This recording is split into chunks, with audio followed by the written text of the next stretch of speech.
Nakakainis talaga. Well. I can't say that you don't deserve it. Anong ibig mong sabihin? Nawala lang yan si Mira. Puro si Kuya na yung iniisip mo. Nakalimutan mo na kami ni Misty. Alex, intindihin mo naman. Nakuha ko na tong pagkakataon na to. Oh. Kailangan makuha ko na si Art bago pa bumalik yung Mira na yon. Good luck na lang. Alex, huwag ka nga magalit sa akin. Alam mo naman kung paano ako ma-in-love, di ba? Ikaw na nga lang ang nakakaintindi sa akin eh. Ewan ko ba sa'yo, Danica? Men have always been your weakness. Kailangan makaisip ako ng paraan para mahalin ako ni Arturo. Kailangan bigyan ko siya ng anak.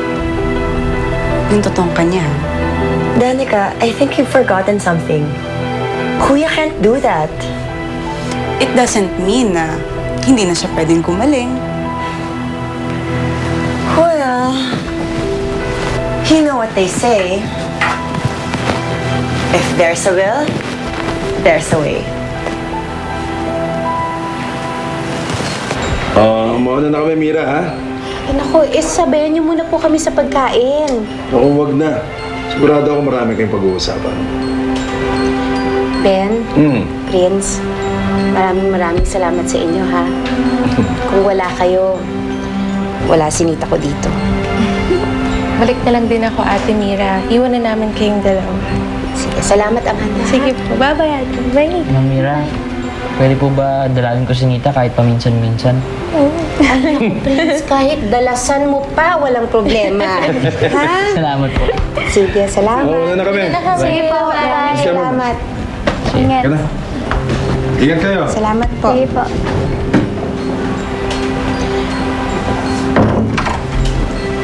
Nagugutom ka na?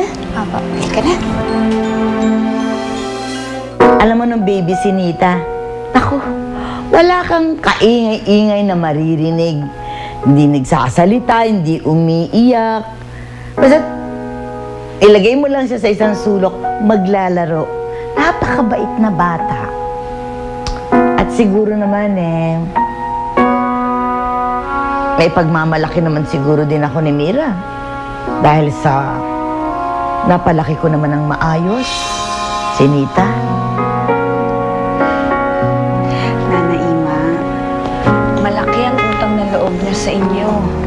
Kung hindi kayo ang naggabay sa kanya, baka napariwara na siya. Nanay niya nga rin nga kayo eh. Pero siyempre, talo pa rin ako. Malaki pa rin ang lamang niya dahil siyang tunay na ina. Pero ang panalangin ko lang naman talaga ay makita na ni Nita ang tunay niyang kaligayahan. Siguro naman hindi na mag-o-object si Mira sa annulment na ito. Mama, hindi naman siya may problema eh.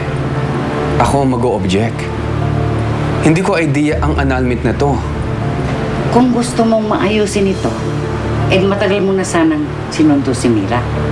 And besides, napag-desisyonan ko na maghihiwalay na kayo. Niloko niyang pamilya na ito. Alam mo, Mama,